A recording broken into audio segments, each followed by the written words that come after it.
जो उद्देश्य है वो क्या उद्देश्य है, सभी लोग भली भांति इस बात को जानते हैं।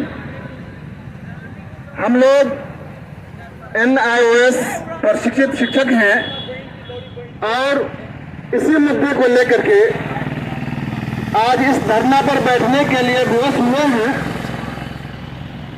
साथ में जो हम लोगों के साथ नाइंसाफी हो रही है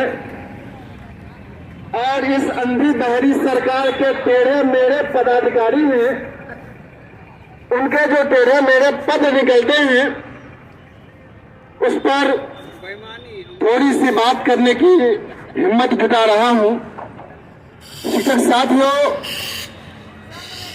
मैं बता दूं कि हम लोग केंद्र सरकार के अध्याय और बिहार सरकार के आदेशानुसार 2017-19 में NIOS से प्रशिक्षण प्राप्त किए हैं और केंद्र सरकार के गाइडलाइन के मुताबिक हम लोगों को 31 मार्च 2019 तक प्रशिक्षित हो जाना था और केंद्र सरकार ने इसकी जिम्मेदारी बिहार सरकार को दी कि आप तमाम अप्रशिक्षित शिक्षकों को 31 मार्च 2019 तक ट्रेंड करवा लीजिए, ट्रेंड कीजिए। लेकिन बिहार में कॉलेज कम होने के कारण national institute of open schooling से NIOS से हम लोगों का ट्रेनिंग पूरा हुआ और हम लोगों का जो सत्र था 17-19 जनवरी में हम लोगों का प्रशिक्षण चर्या पूर्ण हो चुका था और उसके बाद 14-15 फरवरी को परीक्षा की तिथि घोषित हुई। लेकिन बिहार में मैट्रिक और इंटर परीक्षा होने के कारण हम लोगों को 1 महीना टाल दिया गया। अब जाहिर सी बात है, जब 1 महीना टाला गया, मार्च के महीने में 15 और 16 मार्च को लास्ट एग्जाम हुआ, तो जब 15 और 16 मार्च को एग्जाम ले रहे हैं और फिर शिक्षकों को मैट्रिक और इंटर की कॉपी जांच में लगा रहे हैं, तो फिर इधर शिक्षक अपने कार्य को कैसे पूरा कर लेंगे? और रिजल्ट देना ये आपका काम है, सरकार की जिम्मेदारी है। शिक्षक साथियों, मैं आपको बता दूं कि अगर NIOS से जिन्होंने भी ट्रेनिंग की है और वो 31 मार्च 2019 तक ट्रेंड नहीं है, तो सबसे पहले इसका दोषी बिहार सरकार है और उसके अधिकारी है, क्योंकि वो लोग जिम्मेदार हैं। उनके ऊपर जिम्मेदारी थी कि वो 31 मार्च 2019 तक ट्रेनिंग पूरा करवाते। लेकिन हम लोग 31 मार्च 2019 से पहले ट्रेंड हो चुके हैं। लेकिन ये हम लोगों का दुर्भाग्य है कि 22 मई 2019 को जो रिजल्ट मिला है और उस रिजल्ट पर जो एक प्रकाशन की तिथि है, ये टेढ़े मेढ़े पदाधिकारी जो निदेशक महोदय है वो 22 मई 2019 को प्रशिक्षण की तिथि मान रहे हैं। उसे से वो IAS ऑफिसर बने हुए हैं। शिक्षक साथियों, आप और हम सभी मिलकर के संघर्ष करेंगे और संघर्ष में हमारी जीत होगी। जब एक बच्चा चलने के लिए संघर्ष करता है तो वह बच्चा एक दिन जरूर चलता है। जब कोई इंसान कोई चीज सीखने के लिए संघर्ष करता है तो उसको जरूर सफलता मिलती है और वो अपनी सफलतापूर्वक काम को अंजाम देता है। हम लोग भी तैयार हो चुके हैं। अगर सरकार तलवार लेकर के तैयार है, हम लोग जिगर लेकर के तैयार हैं। अगर सरकार तलवार लेकर के तैयार है तो हम लोग भी पीठ दिखाने वाले नहीं है, हम लोग सीना तान करके सामने रहेंगे।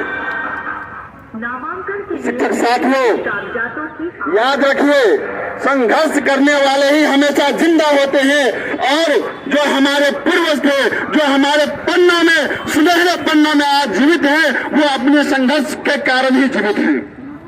और जिन्होंने अपने जीवन में कभी संघर्ष नहीं किया, उनका कहीं नामो निशान नहीं है। शिक्षक साथियों, एक बार पढ़ लीजिए कि सरफरोशी की तमन्ना अब हमारे दिल में है, सरफरोशी की तमन्ना अब हमारे दिल में है, देखना है जोर कितना बाजुए का दिल में है। शिक्षक साथियों, याद रखिए, अगर शहसवार मैदान में कूद जाता है तो वो या तो जीतता है या तो सीखता है। शहसवार कभी हारता नहीं है, शहसवार कभी हारता नहीं है, या तो जीतेंगे या तो सीखेंगे। इसलिए मेरे मोहतरम बुजुर्गों और दोस्तों, याद रखिए, आप हिम्मत मत हारिए, हौसला मत हारिए। अगर आप थोड़ी सी सीमित तादाद में हैं, सीमित संख्या में हैं, फिर भी आपका हौसला बुलंद होना चाहिए, आपका हिम्मत बिल्कुल बुलंद होना चाहिए, ऊंचा होना चाहिए। जब तक जीतेंगे नहीं तब तक हटेंगे नहीं।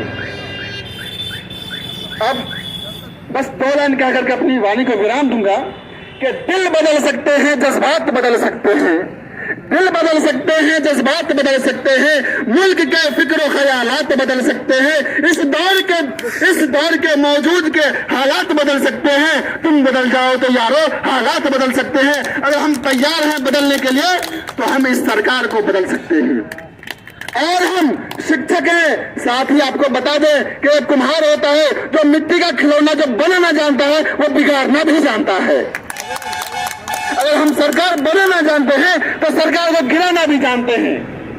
अगर सरकार हमारे साथ अन्याय करती है, इंसाफ नहीं करती है, तो हमको कोई संकोच नहीं होगा, हम उसको गद्दी से उतार फेंकेंगे, उसके तख्त को और उसके मसनद को उखाड़ फेंकेंगे। मेरे मोहतरम, मैं आपको बता दूं कि जो भी हमारे शिक्षक साथी हैं, जो ये सोच करके नहीं आते हैं कि हमारे हिस्से की लड़ाई कोई और लड़ रहा है, वो गलत फहमी में है। सभी को अपने फराइज को अंजाम देना चाहिए। अगर आप अपने हक की लड़ाई नहीं लड़ते हैं, अपने अधिकार के लिए नहीं लड़ते हैं, तो आपका जमीर मर चुका है। यहाँ पर शिक्षकों की संख्या कुछ कम लग रही है, इसका क्या कारण है सर? ये किस शिक्षकों के लिए है? हम लोगों की जितनी भी संख्या है ये कम नहीं है। एक शिक्षकों की जो है कि वजन जो है कि 1000 शिक्षकों के बराबर है। यदि आज 100 शिक्षक यहाँ उपस्थित है तो ये कम नहीं है। फिर भी हम अपने सुपौल जिला में पदस्थापित समस्त स्टेट शिक्षकों से आग्रह करेंगे कि ये लड़ाई आपके हक की लड़ाई है, ये लड़ाई आपके अधिकार की लड़ाई है, ये लड़ाई आपके बच्चों की भविष्य की लड़ाई है, ये लड़ाई आपके वेतन संरक्षण की लड़ाई है, ये लड़ाई आपके सेवा सत्य को अक्षुण्ण रखने की लड़ाई है। इस लड़ाई में सभी बातों को भुला करके, जात भुला दो भाई, बात भुला दो, नफरत की हर बात भुला दो।